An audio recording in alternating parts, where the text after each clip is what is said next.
Assalamu alaikum wa rahmatullah wa barakatuh. Quiero saber si se escucha bien. Creo que hay una persona en línea. Assalamu alaikum wa rahmatullahi wa barakatuh.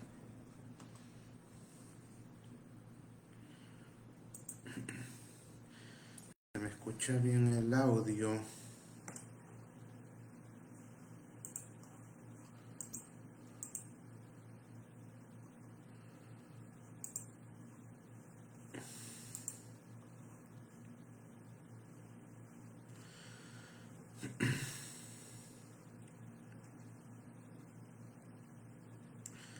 Assalamu alaikum wa rahmatullah wa barakatuh. Espero que el audio esté bien, inshallah. Cualquier cosa me avisan si no se escucha bien. Hoy vamos a continuar con la segunda clase de cómo fue la preservación de la sunna del profeta sallallahu alayhi wa sallam. La primera clase, que fue hace un par de semanas, vimos la importancia de la sunna, vimos que era una orden de Allah subhanahu wa ta'ala, creer en la sunna del profeta sallallahu alayhi wa sallam, y que la sunna como tal forma parte de la revelación, no es algo diferente.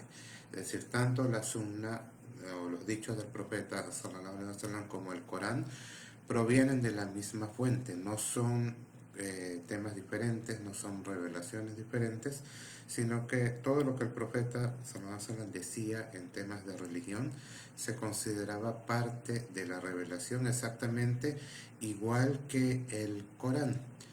Allah dice claramente en el Corán: وَلَا يَنْطِقُ عَنِ الْهَوَىٰ إِنْ هُوَ إِلَّا وَحْيٌ يُوحَىٰ عَلَّمَهُ شَدِيدُ الْقُوَىٰ.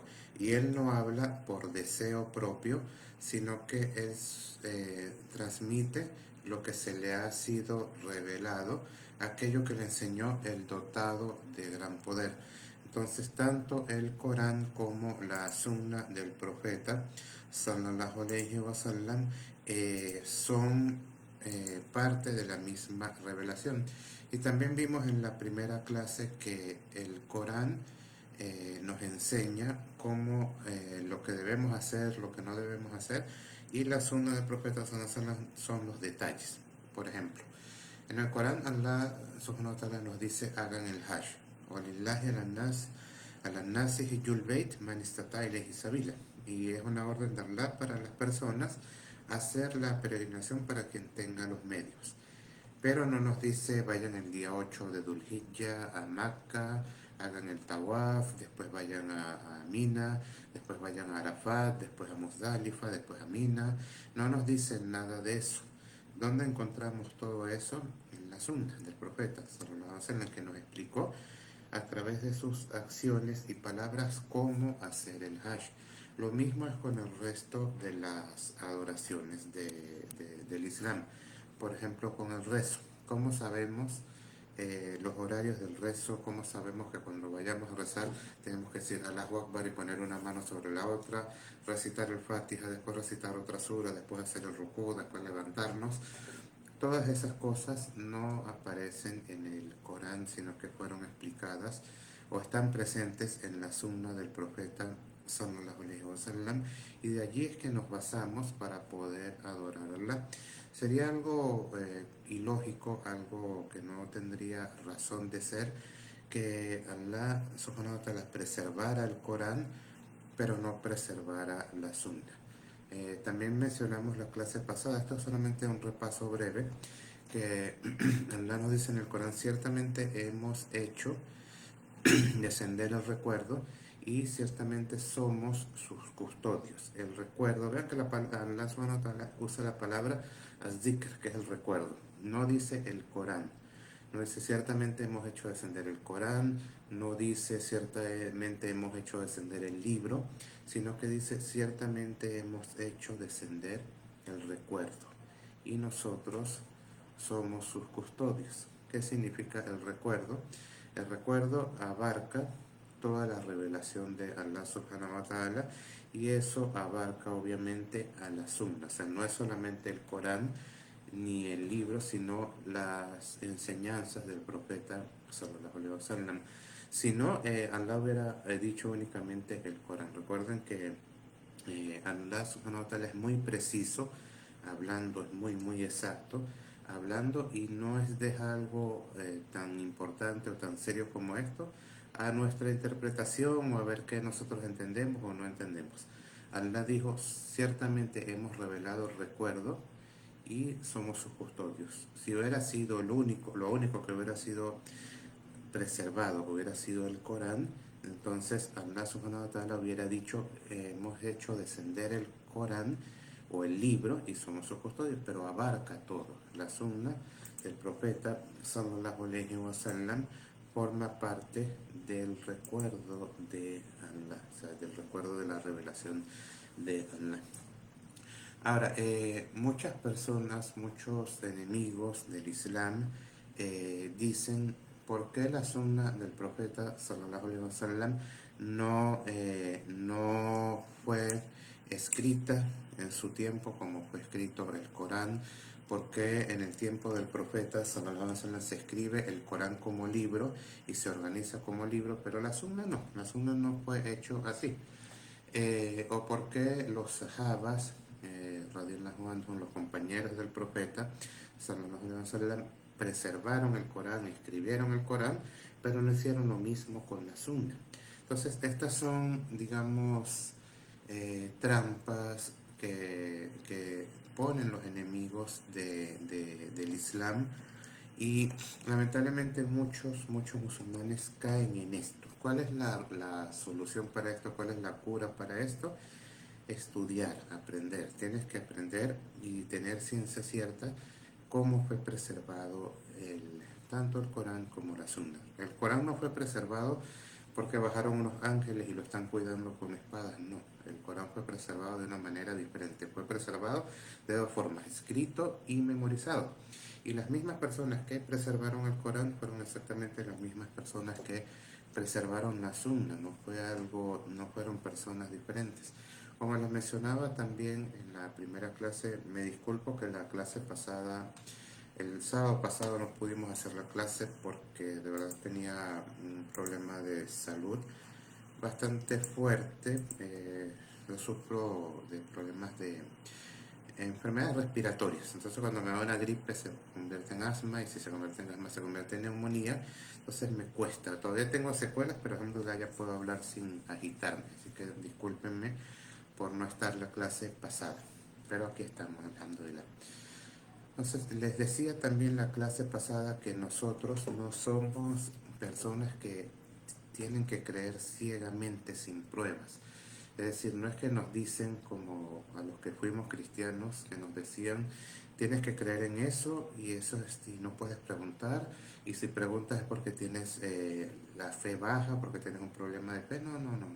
En el Islam no hay nada de eso. En el Islam crees en aquello que está probado, en aquello que es tangente, en aquello que está confirmado. No tenemos una creencia ciega, no tenemos una creencia de creer básicamente de que nos digan cree y ya no. Esto es ciencia. Lo que se hizo con la sunna del profeta sallallahu alaihi wasallam fue realmente ciencia. Entonces vamos a empezar a desmontar un par de mitos hoy. Inshallah, esta clase se alarga un par de clases más porque hay mucha tela que cortar sobre esto.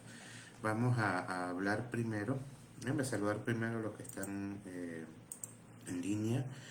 El primero soy yo, que escribí que si se escucha. La hermana Clevis, creo que es de Maracaibo, si no me equivoco. La hermana Jennifer de Caracas. La hermana Chiara, no recuerdo de dónde es, así que me avisa. La hermana Aisha de Maturín. Shahida, no sé de dónde eres, hermana. La hermana Ariba de Caracas, por supuesto. ¿Cómo están todos? Pues parece que asistieron mujeres nada más, alhamdulillah. Siempre las mujeres son más activas y más aplicadas que los hombres. Bueno. Le quiero hacer una pregunta. Esto lo usan mucho la gente que rechaza los hadices.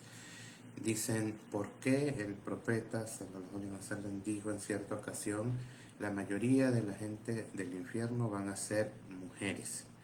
Eh, Es un hadiz del profeta sallallahu alaihi wasallam, le dijo a un grupo de mujeres, tengan cuidado porque he visto que la mayoría de los habitantes del infierno van a ser mujeres. Mucha gente dice, eso es un hadiz falso, eso es machismo, eso es decir que él era misógino y un montón de cosas más. Ahora más tarde, inshallah, explicamos ese hadiz del profeta sallallahu alaihi wasallam. A la hermana Shahida es de Chile. La hermana Nancy de Paraguay, que es compañera social de trabajo. Entonces, bueno, vamos a empezar a desmontar los mitos. Una de las cosas que muchas personas dicen es que la sunna del profeta sallallahu alaihi wasallam no fue escrita en su tiempo. Y eso es falso. El profeta sallallahu alaihi wasallam dijo en cierta ocasión, no escriban de mí sino el Corán. Y el que haya escrito algo de mis palabras, que lo borre.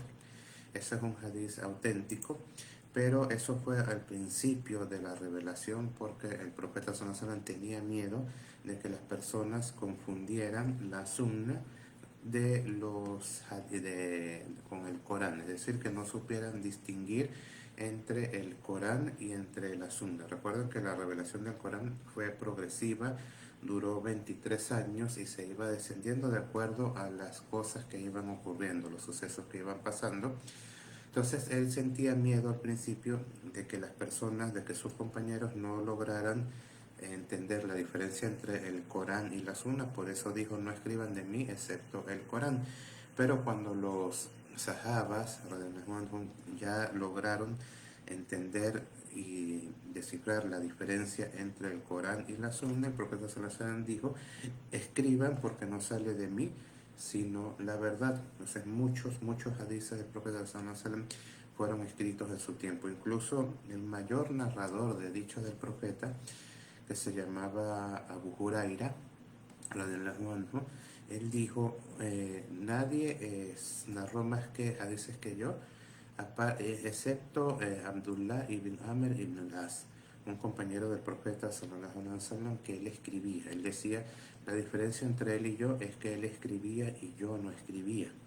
Aunque Abu Huraira es el mayor narrador de hadices, ese hombre escribía mucho. Y el profeta sallallahu alaihi wasallam en muchas ocasiones le ordenaba a sus compañeros escribir sus dichos y escribir, incluso mandaba cartas a los gobernantes de otros países y él ordenaba que se escribieran, o cuando hacía un tratado de paz, un tratado de no agresión y de paz con alguna tribu, también ordenaba que fuera escrito. O sea, era una práctica común en la época y el profeta sallallahu alaihi wasallam escribir sus dichos aparte del Corán. Así que si una persona les dice a ustedes por qué la sunna no se escribió en el tiempo del profeta sallallahu alaihi wasallam, díganle, eso es mentira.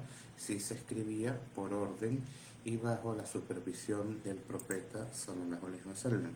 Aunque todas las personas se encargaban más, no todas las personas sabían escribir, leer y escribir. El idioma árabe era bastante, o es bastante complejo. Hoy en día se ha facilitado mucho porque están los acentos. Las personas que han estudiado árabe ven los harakat, los acentos, la fatha, la damma, y ven las letras que tienen los punticos, 3 punticos arriba, 2 punticos abajo.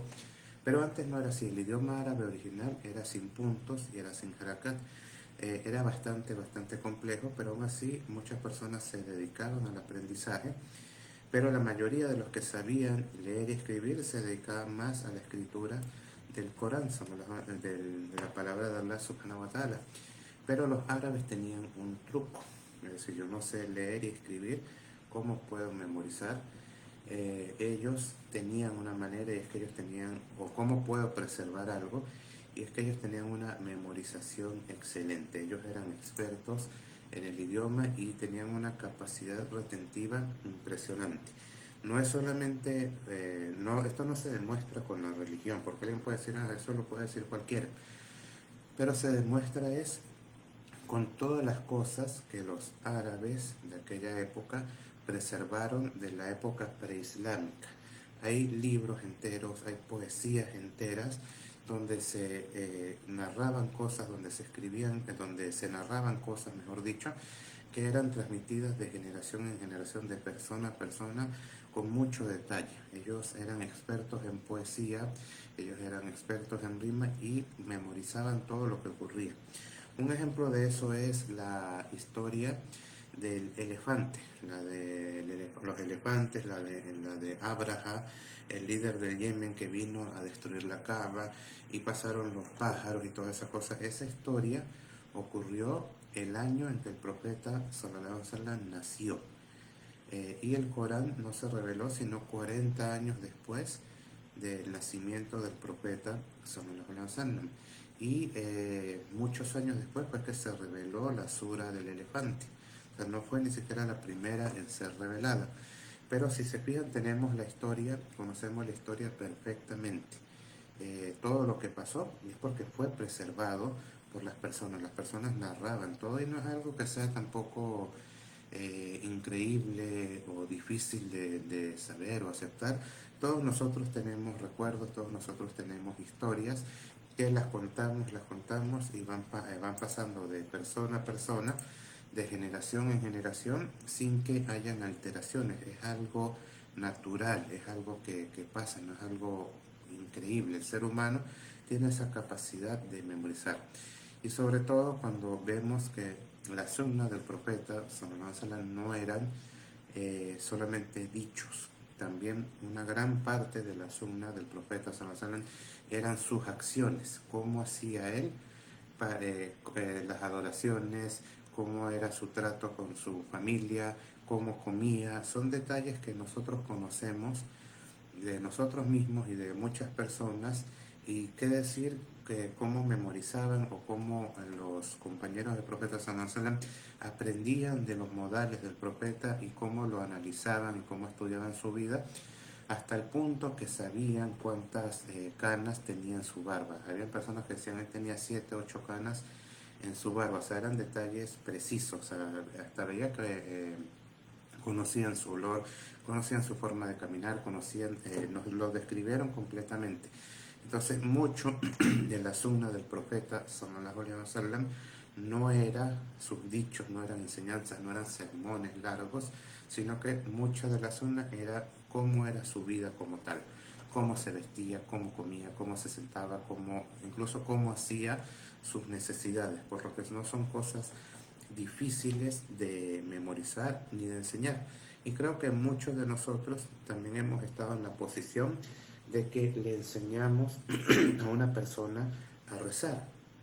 Por ejemplo, hay un hermano o una hermana nueva y le dices, ven, te voy a enseñar a hacer el udú o te voy a enseñar a rezar. Y le enseñamos el udú, es así, te lavas así, haces así, así, así. Y con eso terminas el udú. No tenemos que traer hadices del profeta sallallahu alaihi wasallam, no tenemos que volver al libro, no tenemos que volver al Corán, sino que es algo que ya nosotros memorizamos porque lo escuchamos de otro musulmán y se lo transmitimos a otro musulmán. Entonces eso no es algo, eso es algo que se hace en todo. Incluso si no lo quieres aplicar en el ámbito religioso, lo puedes aplicar en cualquier ámbito, incluso en la cocina, en las manualidades, en las habilidades, la herrería, la carpintería. Todas esas cosas no se aprenden en libros, sino que se aprenden escuchando y oyendo. Entonces, con esto decimos que la sunna del profeta sallallahu alaihi wasallam fue escrita durante su época. No toda, pero sí gran parte de sus dichos fueron escritos en la época en la que él estaba, sallallahu alaihi wasallam, en la que él estaba vivo y bajo su orden y bajo su supervisión. Él no lo leyó porque él no sabía leer, pero sí se escribió bajo su supervisión. Ahora, no se hizo un libro, eso es cierto, como se hizo con el Corán. En el tiempo de Abu Bakr as-Siddiq, después de la muerte del profeta, el Corán fue hecho un libro, fue compilado en un libro. Y después, en la época de Uthman ibn Affan, el tercer califa, se decidió dejar únicamente el libro acorde al dialecto de la tribu de Quraysh, que era la tribu del profeta sallallahu alaihi wasallam.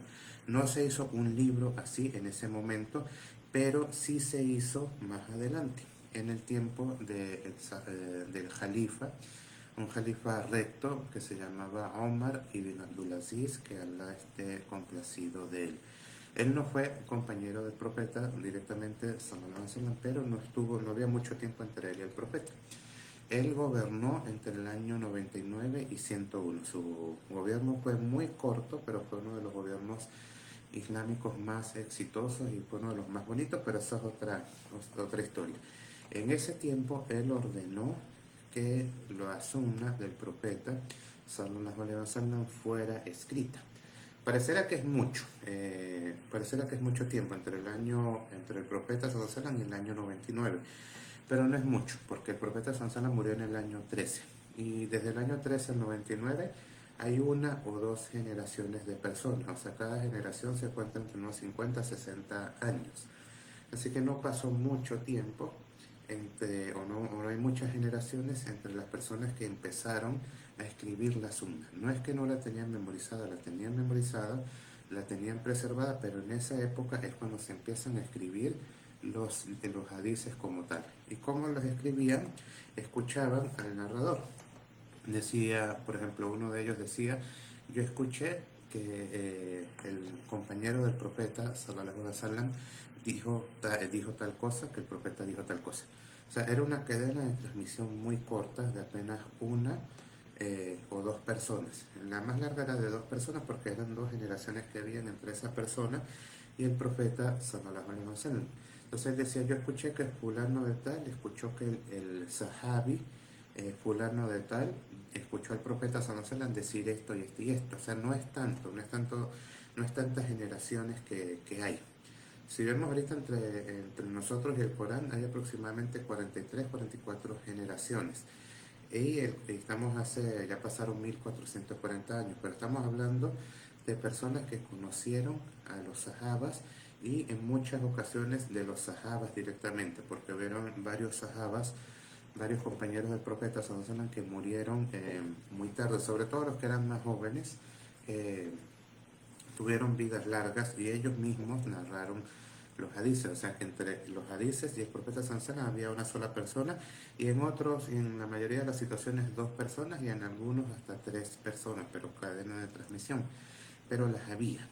Entonces, no es que se perdió la cadena de transmisión, no es lo que pasó con los libros anteriores, donde ni siquiera se conocen los autores de los libros o no hay una cadena de transmisión. Lo que diferencia al Islam de las demás religiones o de los demás sistemas es que nosotros tenemos cadenas de transmisión. Los primeros libros en ser escritos sobre la sunna se basaban más que todo en las cadenas de transmisión. Por ejemplo, tenemos un libro muy famoso, aunque no sé si creo que está en español o traducido en parte a español, que es el Musnad del imán Ahmad ibn Hanbal. Entonces vemos que la palabra Musnad viene de Isnad. Isnad es cadena de transmisión. Es decir, los primeros hadices, los primeros libros de hadices se basaban en la cadena de transmisión entre el narrador hasta llegar al profeta sallallahu alaihi wasallam. Luego, en el siguiente siglo, desde el año 200, en el siglo III, desde el 200 hasta el 299, se escribieron los sihah, los libros que eran verídicos, o sea, los hadices que son confirmados que son verídicos. Ya entre el año 100 y el año 200 crece la cadena de transmisión, pero ya estaba preservada. Entonces aparece el imán Bukhari, por ejemplo, él nació en el año 198 y él escribe un libro. Él tiene una historia muy bonita, inshallah, sí, yo creo que me da tiempo de darles algunos detalles. Antes primero les digo cómo hacía él, luego un poco de su biografía. Eh, Bukhari ya contaba con los libros de hadices que tenían la cadena de transmisión. Lo que él hacía era confirmar la cadena de transmisión hasta el profeta sallallahu alaihi wasallam. Es decir, fulano de tal dijo esto, que escuchó de fulano de tal dijo esto, que el fulano de tal dijo esto, que el sahaba fulano de tal dijo esto, que el profeta sallallahu alaihi wasallam dijo o hizo esto. Entonces él decía: si la cadena de transmisión es correcta, si no tiene ningún error, si no tiene ninguna falla, y sé que fulano conoció a fulano, y este conoció a este, y este conoció a este, entonces así él decía: este hadiz sí es correcto. Luego pasaba al siguiente, y eso se hizo uno por uno. Bukhari llegó a memorizar 1 millón de hadices con cadena de transmisión. y de ese millón de hadices con cadena de transmisión, no es que el profeta Sansán dijo un millón de cosas, es que muchos hadices van con cadenas diferentes, entonces se iban ampliando las cadenas de transmisión. Entonces, cuando él escuchaba de ese millón de hadices que él se sabía, él seleccionó un poco más de 10.000 para su libro, que lo conocemos como Sahih al-Bukhari. Es decir, él le seleccionó 10.000 hadices que él estudió uno por uno y se aseguró que la cadena de transmisión desde el narrador que él escuchó hasta la de hoy en día conectaba perfectamente entre el narrador y el profeta sallallahu alaihi wasallam.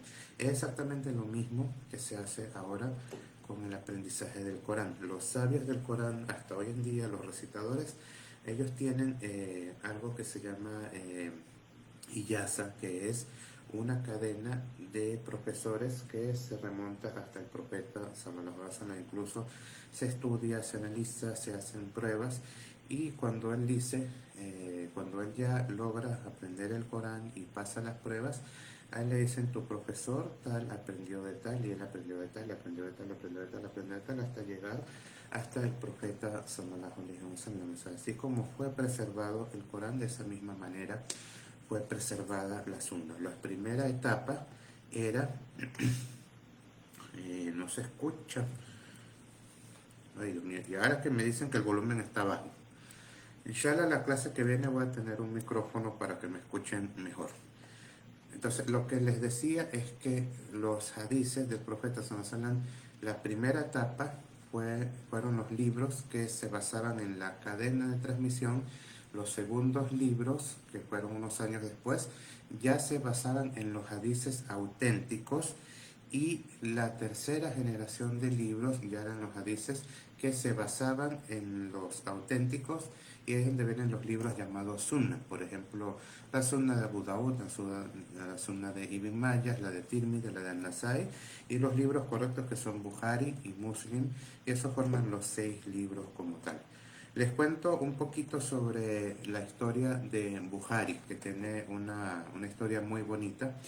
Él era un hombre que él nació ciego. Él cuando era niño, él era ciego, y su madre era una mujer muy temerosa, y ella le pedía mucho a Dios que recuperara, que su hijo pudiera recuperar la vista, hasta que en un sueño ella ve al profeta Ibrahim, que la pasea con él, que le dice, ciertamente Allah le ha devuelto la vista a tu hijo por tus constantes súplicas. Y ella despertó y fue corriendo a ver a su hijo y lo despertó, y efectivamente el niño había recuperado la vista. Esto no es algo complicado, esto no es algo difícil de saber. Jesús mismo, que la pasa con él curaba al ciego, curaba al leproso, curaba al ciego de nacimiento. Para Allah nada es imposible. Luego de eso, él se dedicó al estudio, memorizó el Corán antes de los 10 años, y después comenzó a estudiar la vida del profeta, sallallahu alaihi wasallam, y los hadices del profeta con su cadena de transmisión. Tenía una memoria fotográfica, tenía una memoria muy potente, y se dice que en una ocasión él llegó a un pueblo donde donde él no hablaba el idioma, y vio a 2 personas peleando.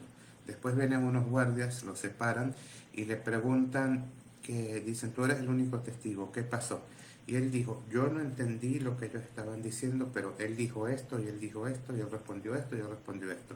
Memorizó la conversación sin haberla entendido y habiéndola escuchado una sola vez. Con los hadices él también tenía una memorización muy grande. Como les dije, él memorizó más de 1.000.000 de hadices, y una vez unas personas quisieron probarlo, quisieron ver si él era un verdadero, si su memoria era tan cierta como él decía, y le hacen una prueba. Vienen 10 sabios y le dicen, cada uno de nosotros te va a decir 10 hadices. Son 10 y cada uno te va a decir 10. O sea, te vamos a decir 100 hadices con un error en la cadena de transmisión. Tú tienes que corregirnos y decir dónde está el error en la cadena de transmisión. Entonces llega el primero y le dice, el primer hadiz es este. narró fulano, fulano, fulano, que el profeta sallallahu alaihi wasallam dijo tal cosa. ¿Dónde está el error en la cadena de transmisión? Y él se quedó callado. Dijeron, no se lo sabe, vamos a pasar al segundo hadiz. El segundo, el tercero, el cuarto, el quinto, hasta llegar al décimo, y él permaneció en silencio. Vino el siguiente sabio y le dijo, mi primer hadiz es este y este. Dime el error. Se quedó callado. Le contó los 10 hadices y él permaneció en silencio. Y vino el tercero, el cuarto y el quinto. Pasaron los 10 sabios y cada uno les dijo 10 hadices con un error que ellos pusieron a propósito. Y le dijeron, no pudiste reconocer ninguno, no pudiste corregir ninguno. Y dijeron, no es lo que decía la gente, que él tenía una memoria muy grande. Y él llamó al primer sabio y le dijo, tu primer hadiz era este, tú dijiste así, así, así, y el error está aquí, lo correcto es esto, esto y esto. El segundo que dijiste esto, este y esto, y el error está aquí, el correcto es este y este. Memorizó los 100 hadices que dijeron los 10 sabios, escuchándolos una sola vez, y los corrigió, o sea, los memorizó con el error y los corrigió, y solamente con escucharlo una sola vez. Eso era por la memoria que él tenía. Y eso no era algo único, había muchos sabios que tenían un nivel de memorización muy grande. Incluso el imán Shafi'i, si mal no recuerdo, él tenía una memorización tan grande que él, cuando leía un libro, él tenía que tapar una hoja y leer la que estaba leyendo y tapar la otra, porque si no la tapaba se podía memorizar esa antes que la que él estaba leyendo. Y para que vean la rigurosidad que tenía Bukhari a la hora de buscar los hadices, una vez él viajó a un lugar muy lejano para a entrevistarse con una persona que tenía un hadith del profeta sallallahu alaihi wasallam. Cuando él llega, el hombre que le iba a decir el hadiz estaba jugando con un gato, y él se mete la mano por debajo de la tela para llamar la atención del gato, para traerlo hacia él, y cuando el gato se acerca, el hombre lo toma y empieza a jugar con él. Y el imán Bukhari se levanta y se va.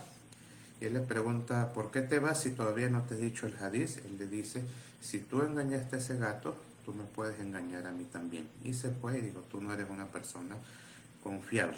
Entonces, hermanos, hermanas, todos los hadices del profeta, sallallahu alaihi wasallam, todos, desde el primero hasta el último, que se conocen, que son verdaderos, que son correctos, todos tienen algo en común, que es cadena de transmisión.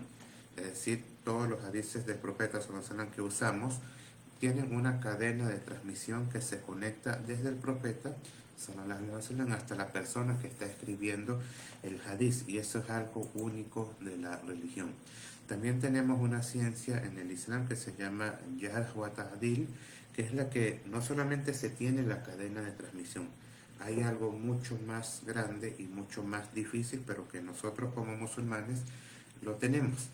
De cada hombre de la cadena de transmisión, es decir, por ejemplo, este hadith tiene 4 o 5 narradores. Se sabe a ciencia cierta toda la información sobre cada uno de los narradores: dónde nació, dónde murió, cómo se comportaba, si era una persona fiable, si era una persona que olvidaba, si era una persona que memorizaba, si era una persona que escribía las cosas, si era una persona que mentía, si era una persona que no era considerada de alguna manera correcta. Entonces, muchos hadices del profeta sallallahu alaihi wasallam fueron desechados porque los narradores o una persona en la cadena de transmisión no era considerada una persona correcta, no era considerada una persona fiable. Entonces, no solamente se tienen los nombres de las personas, sino que se tienen la biografía de las personas que narraron los hadices o que transmitieron los hadices del profeta sallallahu alaihi wasallam.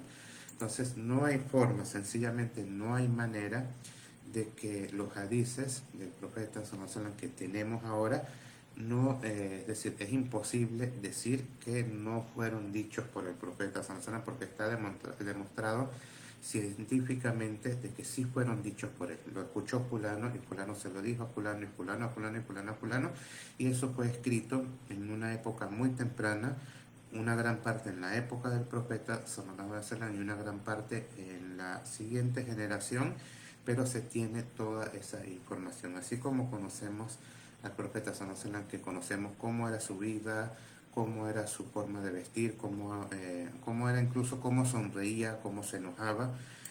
Hay hadices que dicen que cuando el profeta sallallahu alaihi wasallam se enojaba, la cara se le ponía roja, o a veces sonreía tanto que se le veían las muelas, o decían que la vez que él caminaba rápido. Toda esa información está preservada en la sunna, y de allí tomamos la sunna. Todo lo que tomamos de nuestra religión lo tomamos de la sunna del profeta sallallahu alaihi wasallam, que está perfectamente preservada como está preservado el Corán. Nosotros con el Corán decimos algo. Puede ser que una persona diga: yo no creo que el Corán venga de Dios. Eso es decisión de cada persona. O sea, pero en lo que sí están de acuerdo todas las personas es que el mismo Corán que se leía hoy en día, se lee hoy en día, es el mismo Corán que se leía antes. De eso no hay duda. Lo mismo pasa con la Sunna. Puede ser que tú creas o no creas en que Mohammed fue un mensajero de Dios, Mohammed, que la pasa con el mensajero de Dios. Ya eso es decisión de cada persona, pero en lo que sí hay ciencia cierta, en lo que sí hay absoluta certeza, es que todos los dichos del profeta sallallahu alaihi wasallam están preservados y sabemos que él realmente los dijo.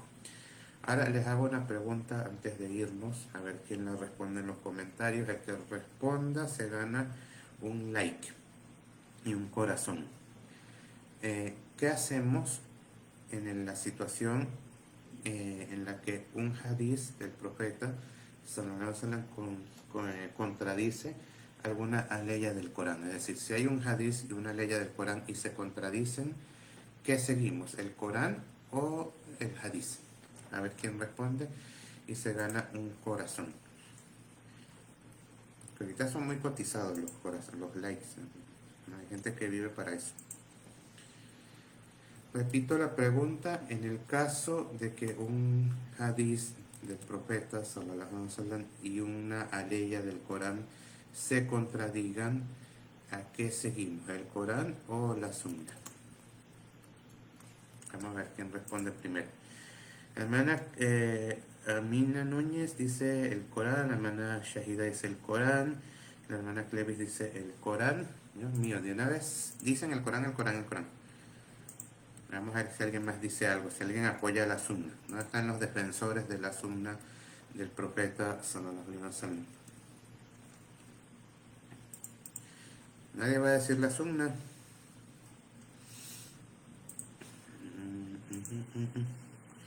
Teresa, la hermana Nancy,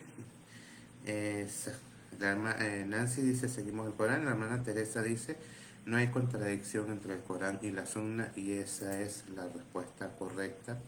No existe hadiz alguno que sea considerado correcto que contradiga el Corán. Así que si alguien les pregunta eso, pero ya con malas intenciones, y si el Corán contradice la Sunna, vas a dejar la Sunna y vas a seguir el Corán. No, dile, no hay hadiz del profeta sallallahu alaihi wasallam que contradiga el Corán. Al contrario, el Corán y los hadices se unen y se complementan el uno con el otro. No existe ningún hadiz del profeta sallallahu alaihi wasallam que contradiga el Corán, y no existe ninguna ley del Corán que contradiga algún hadiz del profeta sallallahu alaihi wasallam.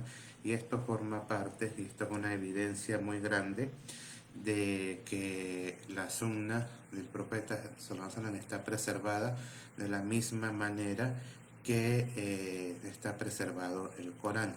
La clase que viene, inshallah, porque ya se está haciendo tarde y hay que dormir temprano, la clase que viene, inshallah, vamos a hablar, si nosotros decimos todo esto de que la sunna está preservada, de que los hadices están preservados, de que no hay contradicciones, ¿por qué hay hadices que son verdaderos y hadices que son falsos?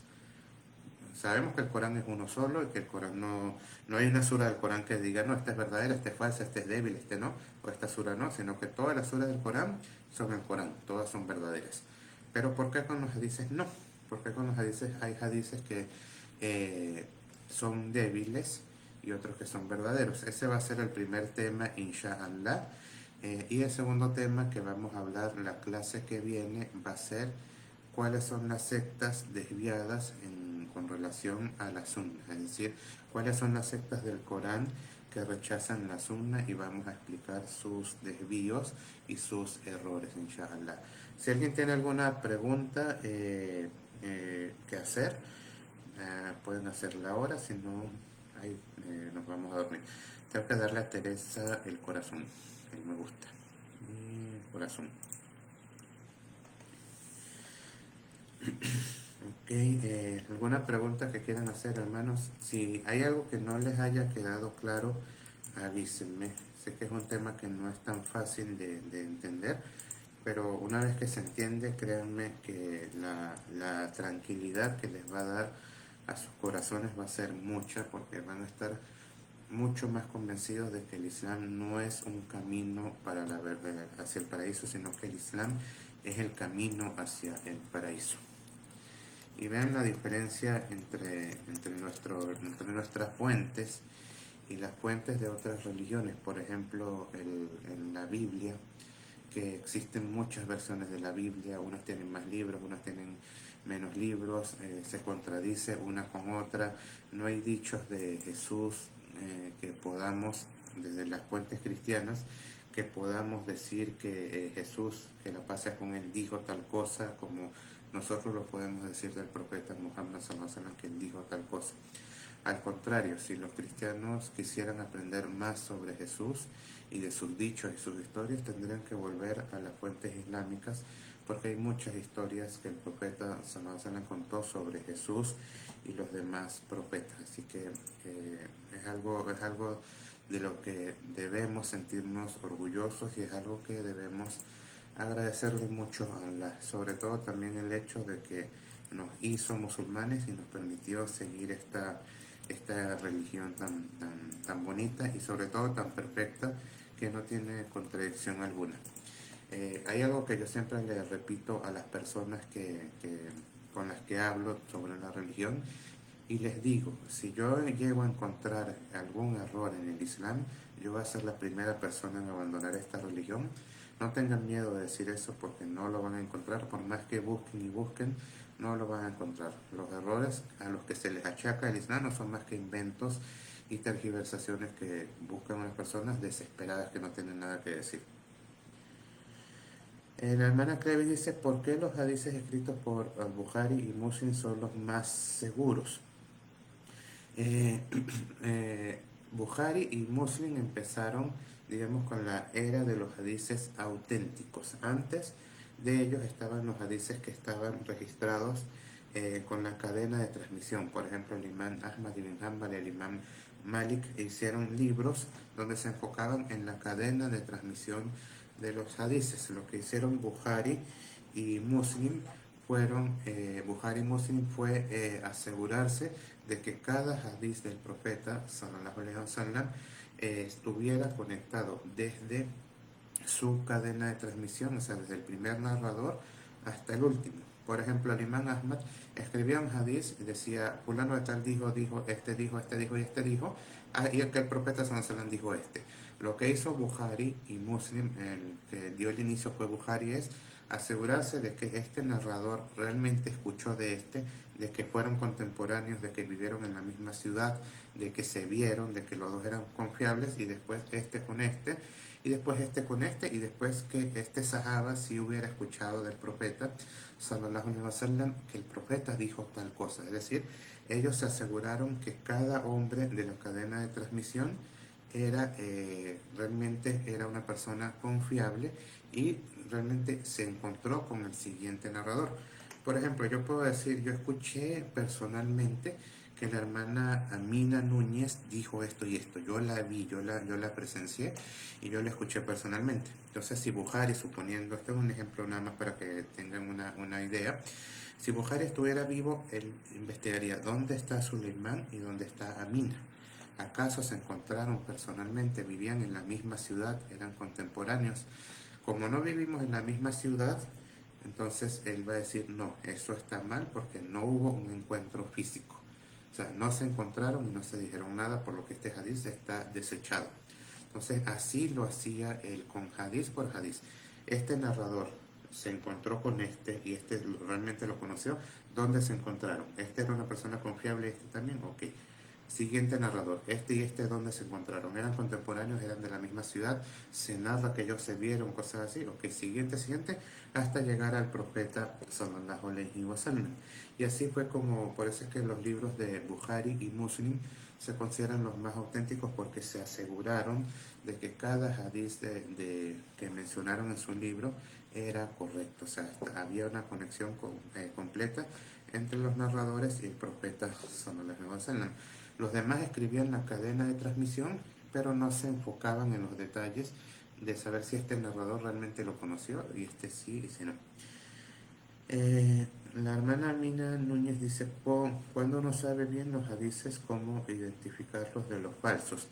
Ya los sabios, alhamdulillah, desde hace más de 1300 años, se encargaron de ese trabajo. Ellos hicieron eso fue ciencia, realmente fue ciencia, no tiene otro nombre. Fue un trabajo enorme, fue un trabajo muy, muy grande, en la que la que con la bendición de Allah. ¿Saben que Bukhari una vez tuvo un sueño donde él dijo que él vio al profeta sallallahu alaihi wasallam parado y tenía muchas moscas que lo estaban molestando? Entonces él se acercó y con un abanico él se las espantaba y su profesor le dijo, tú deberías escribir un libro con los hadices auténticos del profeta sallallahu alaihi wasallam. Y dijo, y eso quedó en mi corazón y así fue como comenzó su trabajo. Ahora la hermana pregunta, ¿cómo saber si un hadiz es verdadero y un hadiz es falso? Ya los sabios, alhamdulillah, hicieron ese trabajo y catalogaron los hadices de acuerdo a su fiabilidad. Está el hadiz, el más alto, es el que se conoce como el muttafaq alayhi o el acordado sobre él. Es decir, aquellos que cumplen las condiciones de Bukhari y de Muslim. Entonces, las condiciones que pusieron Bukhari y las condiciones que pusieron Muslim para elaborar sus libros. También están los 6 libros de hadices más importantes que son Bukhari, Muslim, Ibn Majah, Al-Nasai, Abu Daud y Tirmidhi. Son enciclopedias completas. Ahora, la mayoría de las veces vemos en los hadices hadith sahih, que significa correcto, hadith esto, que significa esto, y también en algunos que son mencionados dice hadith daif o débil. Es decir, ese hadith no se confirmó que con la cadena de transmisión que el profeta sallallahu alaihi wasallam no dijo. Puede ser que sí lo haya dicho, puede ser que el hadith sí haya sido dicho por el profeta sallallahu alaihi wasallam, pero no se logró hacer la confirmación en la cadena de transmisión. Entonces se dice este hadith es de cadena de transmisión débil, es decir, falta un narrador, o este narrador era una persona que olvidaba, o este era un narrador que no era muy confiable. Entonces el hadith está escrito como débil. También hay hadices que son simplemente inventados, que no tienen ni pies ni cabeza, y no es por el contenido, sino porque no tienen cadena de transmisión como tal. Entonces se dice hadith maudhu, que es hadith inventado. Inshallah, en la clase que viene vamos a profundizar más sobre los tipos de hadices y vamos a profundizar más sobre las condiciones que puso Bukhari y pusieron Muslim para la recopilación de hadices, inshallah. Un dato muy bonito, muy importante, Bukhari y Muslim no eran personas árabes, ellos no eran árabes. Esto nos da una lección de que cada quien puede llegar tan lejos como quiera y no es necesario ser árabe para eso. Sí saber árabe, pero no ser árabe, ¿ok? Entonces, inshallah, la clase que viene vamos a hablar sobre eso. Nos queda, como les dije, nos queda unas cuantas clases más para poder terminar este tema y para que inshallah tengan una certeza absoluta de que la sunna del profeta sallallahu alaihi wasallam está tan preservada como el mismo Corán. Ya me despido, hermanos, hermanas, barakallahu fikum, que Allah les recompense y les dé lo mejor de esta vida. Recuerden, si hay un error en todo esto que se dijo hoy, es únicamente de mi parte. Y si hay un acierto, solamente viene de Allah y solamente a Él se le agradecerá, más nadie. Que Allah les dé lo mejor de esta vida y lo mejor de la otra. Y una súplica muy bonita que decía el profeta sallallahu alaihi wasallam era: Allah, enséñanos aquello que nos beneficia y benefícianos de aquello que nos enseña. Assalamu alaikum wa rahmatullahi wa barakatuh.